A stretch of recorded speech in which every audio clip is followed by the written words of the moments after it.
Okay, everybody but Charles Rhodes can answer this. In other words, Charles Rhodes, all you can do is grin and bear and stomp your feet because you and I have already had talked on it in the email. So you can't speak up. But this is Charles Rhodes' image he sent me. I normally, you guys send me a lot of images.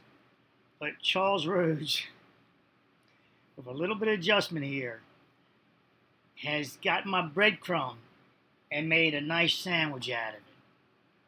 He's made a nice sandwich out of it. You're looking at his sandwich. Charles, you can't say anything. And I already wrote Charles about it. But so what do you see here? What's this sandwich? Remember, I leave breadcrumb. So you already had a breadcrumb. I said Charles took that breadcrumb and made a sandwich out of it. A nice sandwich. I mean, I don't know if you like tuna sandwiches with all the trimmings and all. He made himself a beautiful sandwich. Let's see if I can give you a better breadcrumb in here. In this breadcrumb video here, let's see. Yep.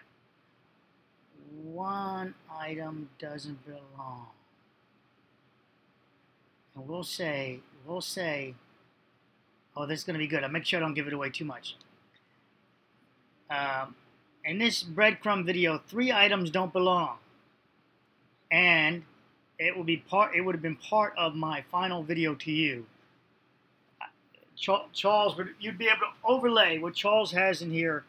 Of course, he doesn't give the narrative like I do. It's something else he's talking about. But nevertheless, I told him, I said, that's a good breadcrumb.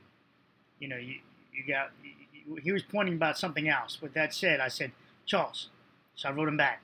You're pointing about something else, but this is breadcrumb I'm giving you two guys. But now do this. And I told him where to go back and look. I actually told him where to go look to find the other breadcrumbs that would tie into this breadcrumb. So this one I have to do. I have to do another breadcrumb video.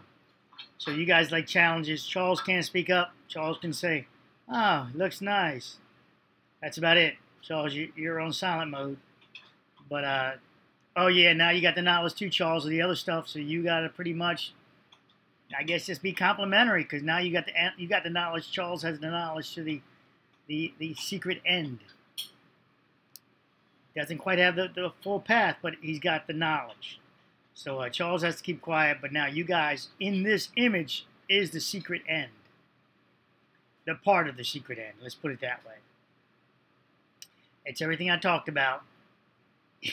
It's funny, if of course I'm projecting, but I'm projecting on purpose for you guys to help you see it. But 3 things don't belong here. That's my breadcrumb. Oh, that's going to be fun. This will be fun. I think I got to get that CGI program going. But I think my copycatters won't be able to figure this out, but my regulars will have fun with this. We'll have a lot of fun with this. And if I see you nailed it, I'll probably delete your comment and write you on the side because I can't have the copycatters do a CGI before me.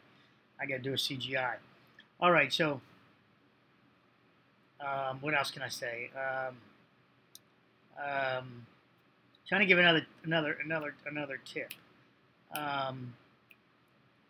Look at that pool full of water. Isn't that amazing? That pool's full of water.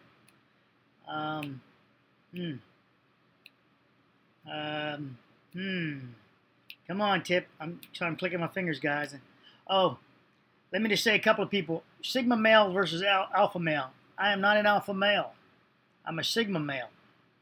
Sigma and alphas. You guys got a couple of people wrote me. A girl wrote me and thought I was going to block her. I deleted your comment, but I'm not going to block you. It's because you're too pansy. How about that for your answer? You're too wishy-washy. Wishy-washy is nothing. If you look at personalities-wise, I would never get along with you. You don't stand on the left. You don't stand on the right. You don't even hold the middle good. So you know what I'm talking about. So no, I'm not going to delete you. Your comments, it's your personality. You haven't been taught to get off the fence. You've been taught to ride the fence all the time. And there's a left side and there's a right side of that fence. You don't have to go too far right or too far left. But every opinion, every thought, until you make, and once you make everything's just data. So you guys know I love the amygdala. So I'm going to take this time to teach you because I love it, love this part. So you guys got to follow, stick with me here because this ties into this crap here. All right, so I need to do a screenshot. So I forgot how to do it. I actually forgot. That's my brain when it's trying to jump into a new subject. It just, well, that didn't work. I'm still working on that. Okay. I'm still working on, he killed himself, incidentally. It was a cry for help. The thing on the arm, that was a cry for help. What should I have in the background? I'll have this in the background. Critical shear perimeter. I'll have that as my background. Because I'm going to teach you guys basically two things you need to know about engineering. And that's critical shear perimeter and tributary areas. All right, so I give you text message up here.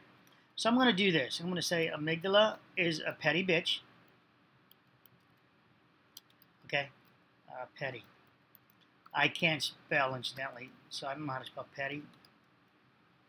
Petty bitch. All right, so we're going to take that as me saying petty, right? And then my amygdala doesn't like me misspelling it, so I have to pull up my phone and make sure that's how you spell petty. That's how petty the amygdala is. It doesn't like the idea that I have that unresolved, that's unresolved, the word petty in my brain, till I resolve it.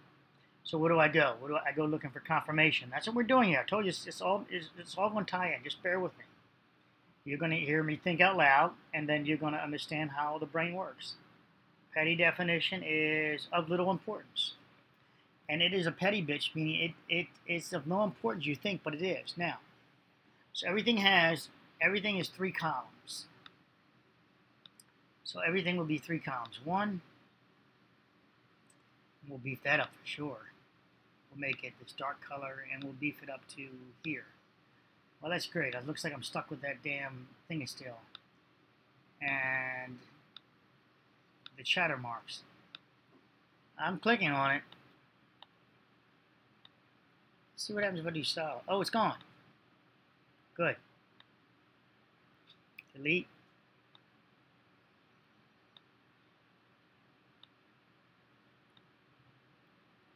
Okay. So we'll leave this one over here. So everything is... Hey, George. That's George in the background. What's up, Georgie?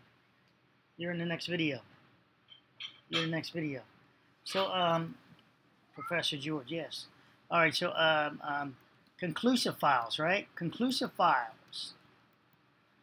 These are go to the... Great. I have no idea how I did that so easily. Did it again. Escape. Delete. Okay, maybe I'll make that a little bit smaller. So these are conclusive files. Whatever's over here. And now this thing over here,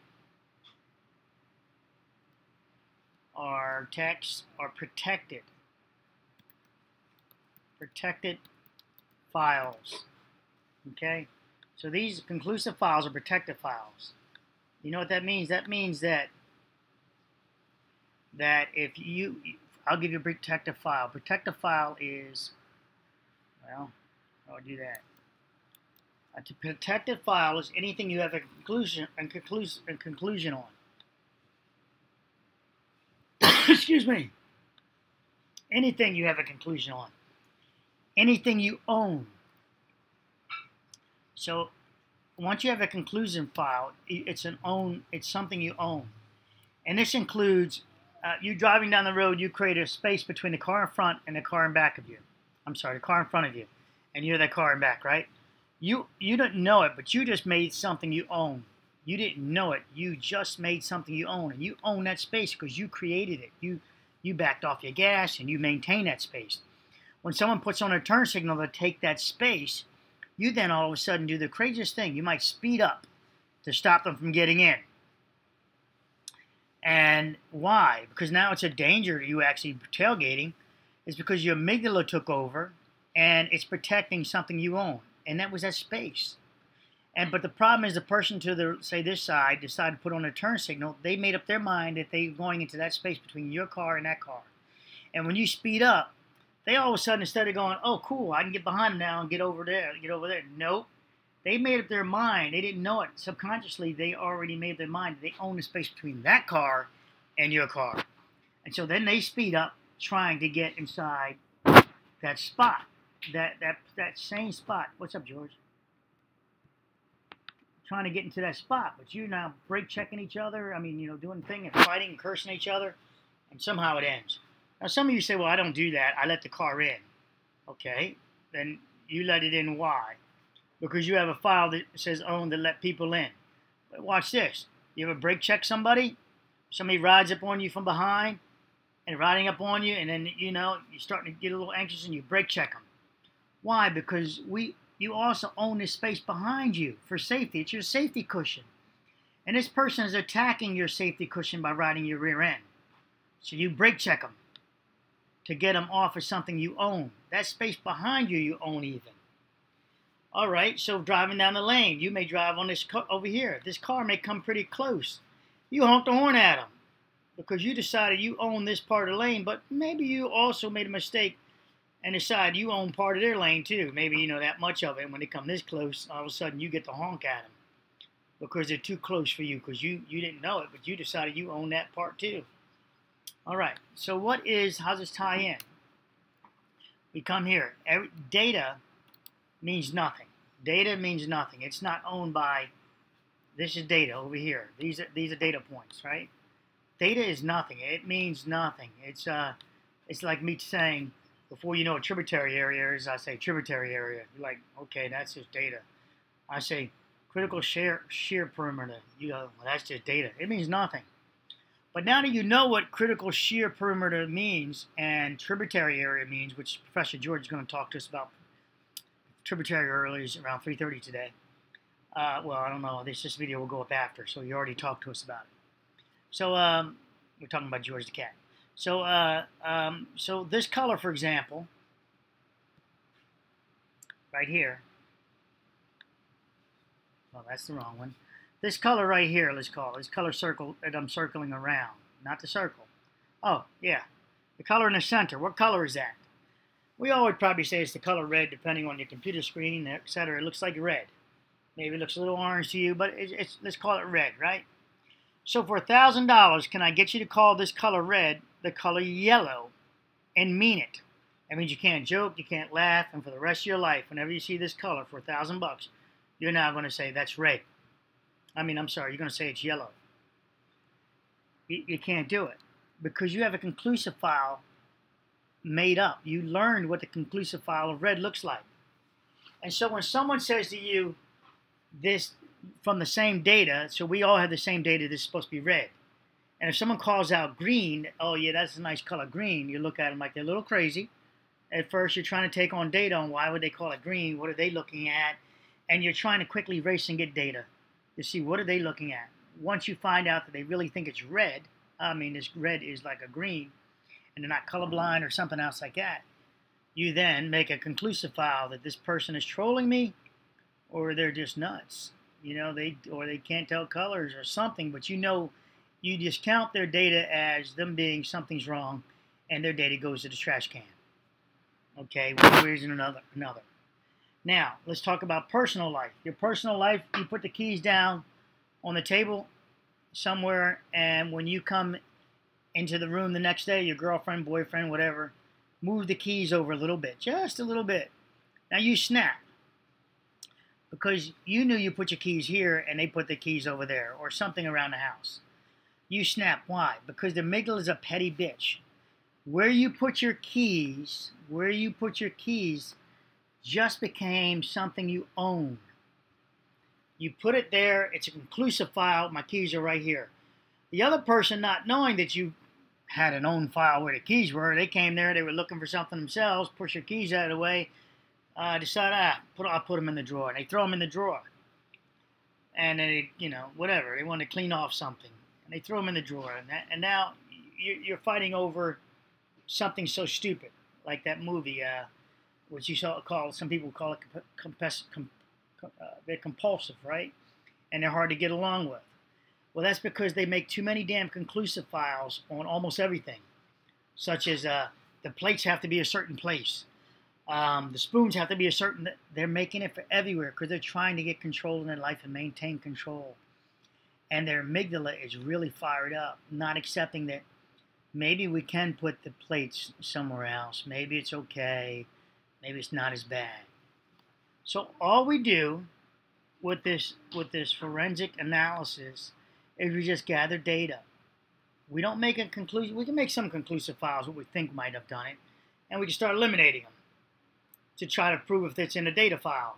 Can we prove it in a data file? For example, this was a Jewish building. It was a Jewish building, but nobody else claimed to want to blow it up. Okay, it's a very nice building inside.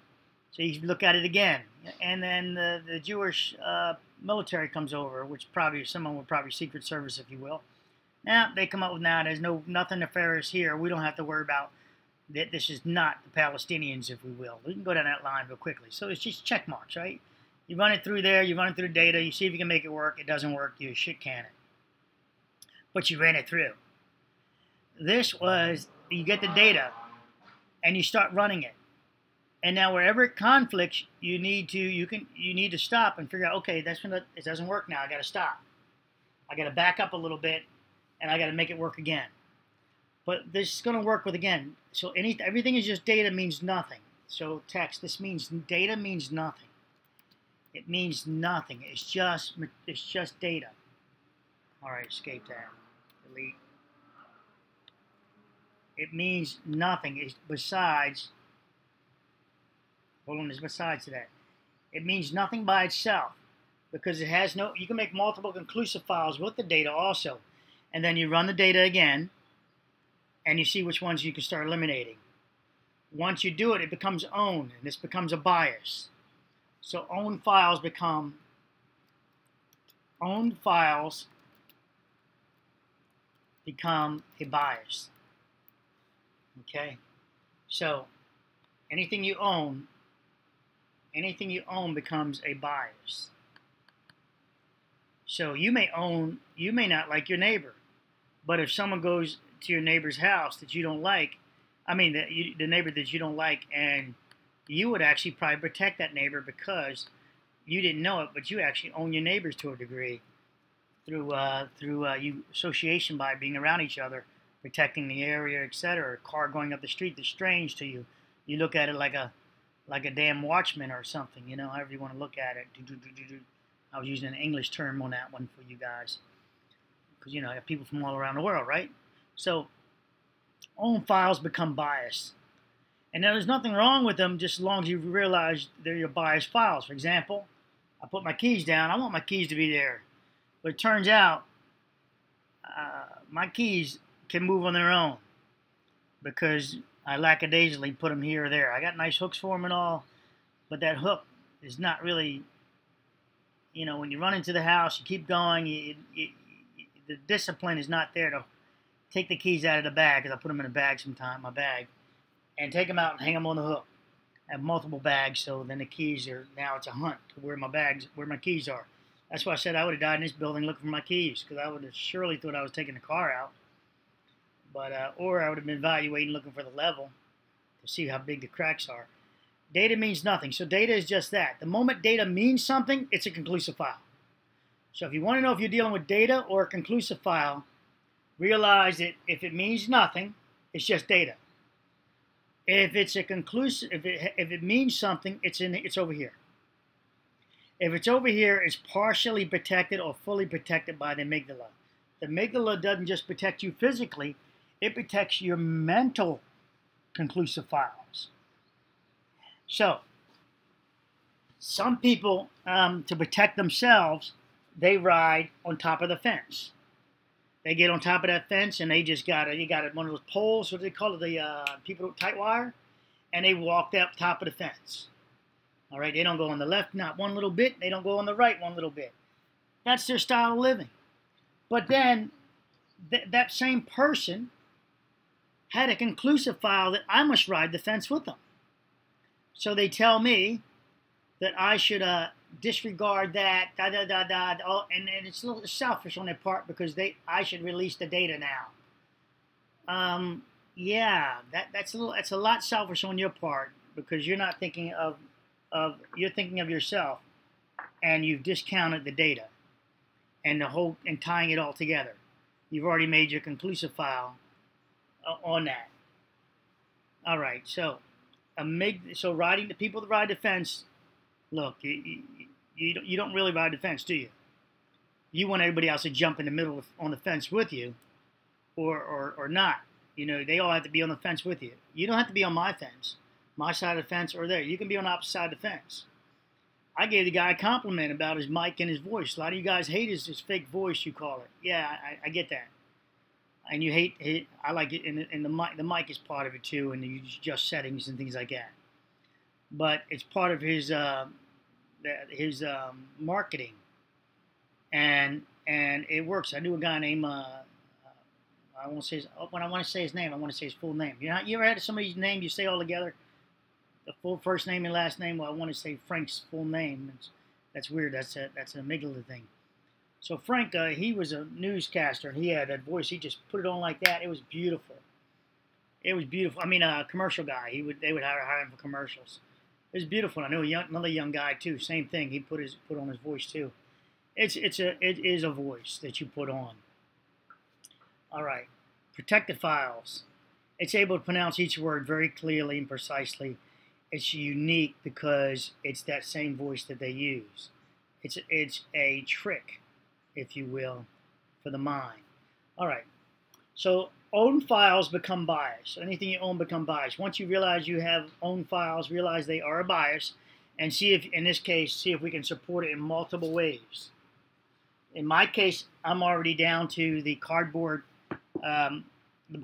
version, and I was going to prove it to you, destroying it in the cardboard version to show you how it would work, how the whole system works. The problem is, I get people stealing from me. My amygdala says it's owned. I don't want you. You can't steal from me. I'm not gonna let you, rob me because you're a petty thief. You're a thief is all it amounts to. You're stealing. Yeah. There's many ways to get around. At least what you're stealing. You can say it's your version of it. It's a parody. It's all this other stuff you can do under the fair use rights. It's craziness what you can do to take it, but it's fair game. It's fair game mostly I think it's fair game. But to take someone's words, plagiarism is craziness. Now you'll find that no one in the world has my amygdala theory. Before Twitter kicked me off on my other accounts, Anyway, before I was bounced, I had a lot of neuroscientists following me. I'm going to choke again. Excuse me. Neuroscientists following me there on my amygdala theory. I put out a big bet, $3,000 bet, whatever it was, whatever you felt fair about. If they can prove this theory wrong, then I would give them what they thought they were worth. This is it, guys. This is all the psychology you need for everything. Now, I'm gonna end this with this one thing about your stresses and what you have in your life to help you out with your life. So you have some things that are so painful, your amygdala is protecting you. It says, we don't like that pain, so let's go over the data again. So let's say you made a decision to result in the death of a loved one, but a medical decision.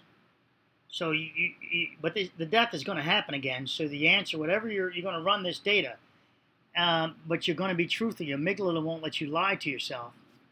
So it's going to run the data, and it's going to run the data truthful. And when it comes to death again, it's going to be so painful, the amygdala is going to try to protect you again, and it's going to say run the data again. It's going to come to the same conclusion. This is going to put you in a cycle like this. PTSD is all it is. You're running the data of what happened. You come to the same conclusion. You don't like the conclusion. Your amygdala tries to protect you. It says run the data again. It runs it again. Comes to the same answer. It hurts. It does. You don't. So the amygdala tries to protect you. It says run it again. PTSD is just that. You keep running the same data, coming to the same answer, which is painful, which then the amygdala is trying to protect you, says run the data again. And this is when you think that when you're PTSD, when you're running the same stuff over and over again. There is no way to open that box without this without this happening. So some things, once you run the data and you come to that painful conclusion, you need to put it in a box and close it, and don't peek in it. Every time you peek in it, it's going to run the data, and you're going to be stuck into it until you finally can close the box again. So all the loved ones there at this collapse, for example, running the data, if only. All right, it's not. Yes, if onlys do exist, but that's hindsight. If onlys are hindsight, and so why torture yourself with if onlys? It's going to be torture. It's going to keep doing this over and over again. You have to close the box and live your life with it. That's it. If you open the box, you're going to be stuck here. You're going to be stuck inside the vicious cycle of the amygdala trying to protect you, running the data, coming to the same answer, which will be a result in death, and then amygdala. There's multiple things that go on there. Like I said, I would not have made it out. That's your consultation to you. Consolations to you. Consolations, not tations. Then I would have been dead, just so you know. So with my skill set, I'd have been dead from what I call analysis paralysis. I'd have still been doing the same thing some other people were doing, evaluating what's going on. I would have still been in data collection to evaluate, is this, as they said, an earthquake? Oh, wait a minute, it's a building falling on me. Not an earthquake. All right. I'd have been dead like the other 100 people. There are some people that it's not that they were smart, it's just that their fear, their amygdala made them run. The people that died were still, there were 105 people, whatever. They were dealing with the data, processing it, and trying to figure out, is this earthquake? What is this? Same thing that I would have been doing. So I'd have been one of the dead ones. And the people that ran for their lives, they didn't do any analysis. They just ran. Their amygdala, they're the people that just run from stuff, from anything, just run. So they're innate, I'm running from everything, save them in this case. They run from everything. They don't confront, they don't take on data. Everybody that ran is a person that runs from everything in their life. If you remember the mom, she went to talk about it. And then the noise, the mom saw the kids in the hallway. She had to get them to leave. They were still running data. The daughter and the son, they were still running it. If the mom didn't have I'm a runner in her, they would have been dead also. The mom saved the two there. Now, so that's just a thought for you. So the other two would have been dead, but the mom went back to grab them. So if the mom didn't come home early from her prayer, she said, she'd have been seeing two dead kids, just so you understand how this works. So this is pretty profound, but I want you to, this is all I really want to be known for. Not the first on getting to figure out this. That's nice. I do like that. But I don't like the idea of my data being stolen. That's the attack on me because it's something I own. I own that. I want, I can give it away to whom I want. So I gave it away to NIST. I gave it away to the Miami Police Department. It's up to them to say, to run the data and go, no, that's not our narrative, and throw it away or not. They make it conclusive files. Well, that's not going to suit our narrative because maybe they already have a conclusive file where they need to do to protect the city for taxes and all. That's a conclusive file. From that way, you work backwards. So a conclusive file, we must protect the tax base of the city. We must not cause a run on the sales of property. So that's our conclusive file. How do we do that? We got to discredit anything that shows otherwise than this. And that would be the same thing they're doing with this C thing. The C thing, discredit anything that might counter our conclusive files. We must only have our conclusive files available. That's it. And so we'll allow no data that can conflict against our conclusive files. That's it, guys. Now, some people have motives and agendas that are just financially based, and they don't know how to it's just financially based. It's what I saw. I'm going to end it with this one, I think. It's what this guy, who's a white guy in China, they didn't. A lot of Chinese didn't know that he understood Chinese after growing up there so many years. And he says, white cat, black cat is one of the things I followed him on. I was like, what the hell is he talking about? He says, the Chinese believe in white cat, black cat. They don't care whether it's a white cat or a black cat, as long as it catches mice. And this is dealing with their way of money. They don't care how they get their money, as long as they get it. And this is why slave labor, the child labor, and all that is okay. It doesn't matter to them, because as long as it gets money, they're all fine with it. It's just about financial money to them, is what the guy was saying. That's what they're saying. White cat, black cat. So some of these people on YouTube are just white cat, black cat. They don't care how they get it. If they can go steal it from somebody else's hard work, then they'll do it. Because we see Mike Bell, for example, has nothing on this. Nothing. And then he finds my video, my content, and makes my video. I write him. We go back and forth. Then we come fast forward. You guys send me messages. I asked him, could I hire him to do one for me? No, I just do it for fun. Well, yeah, for fun, huh? It makes thousands of dollars on that content. Now, and then we have the other guy that you guys sent me videos on, saying that, hey, you know, they're finally coming over to you. I'm like, yeah, okay. You know, other people are finally coming over to you. I'm like, okay. I'm not gonna, you know, beat that up too much. But when you come out of it out of nowhere, like you're just all of a sudden, you just did it on your own. They're like, wait a minute, you were all over you were on the roof, you were on the way to the shingles. I mean, of the roll tar. We know what we're talking about, right? You were on the planter boxes.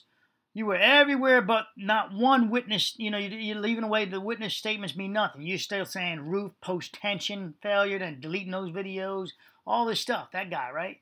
And then we go to the other guy. He's on the roof. He's on the palm trees, machinery on the deck, crash spider, everything. Then all of a sudden, he says he stays up for weeks at 3 a.m. in the morning. What? Watching content is what one of you guys said. Watching my content. I guess it wears you out.